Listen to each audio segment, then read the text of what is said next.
pessoal, meu nome é João Carlos, sou professor de História. A nossa conversa de hoje é sobre o Reino do Benin, episódio 3 dos Reinos e Impérios Africanos.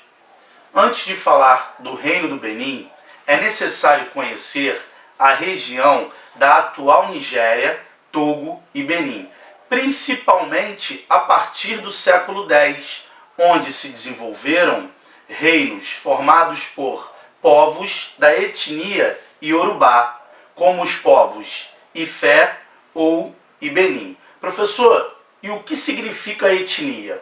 Etnia pode significar uma religião, uma língua, uma maneira de um determinado grupo de indivíduos agir.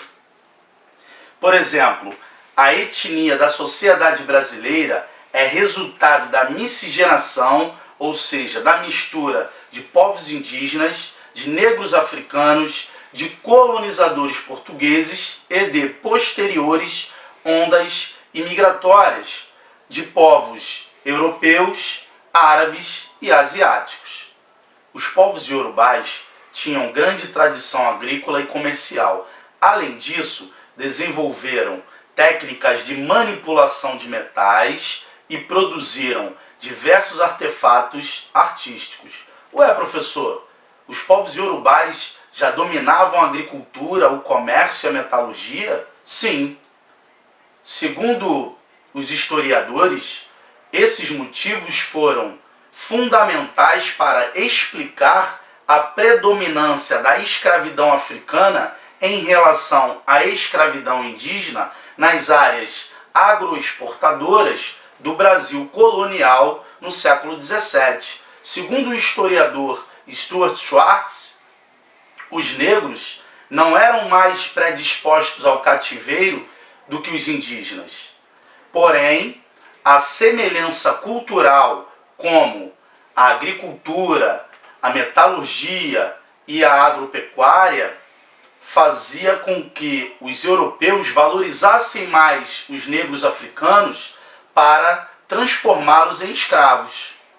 A religiosidade dos povos iorubás atribuía grande importância aos relatos orais e influenciou na criação de várias religiões em outros lugares do mundo. Por exemplo, entre o século XVI e o XIX, milhares de pessoas da África, principalmente os povos iorubás, devido à desterritorialização, ou seja, devido à diáspora, foram forçadas a vir para o Brasil, onde foram escravizadas.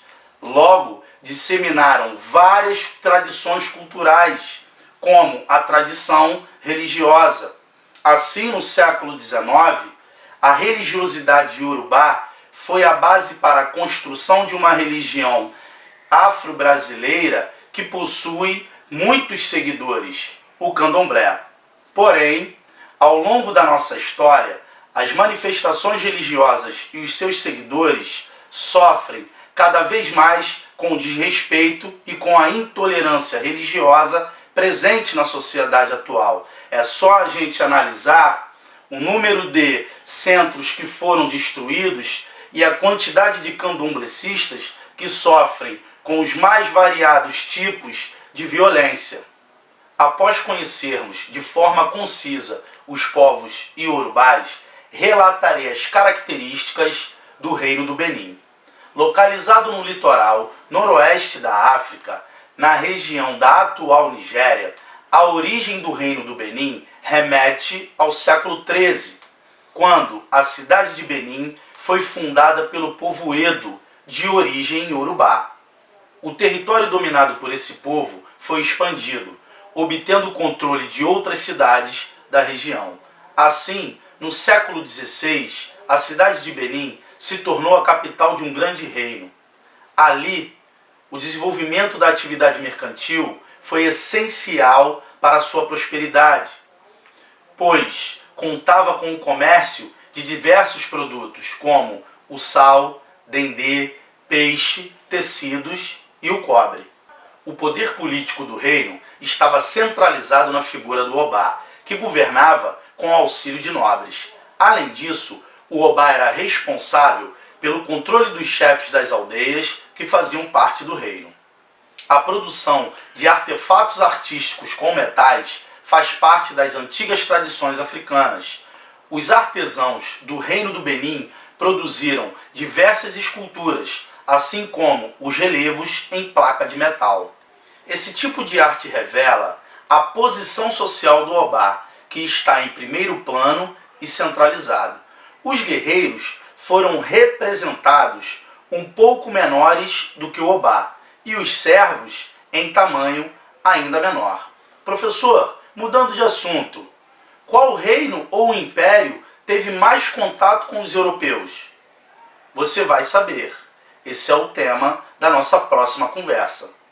Um beijo no coração de vocês, fiquem em casa, #História Neles.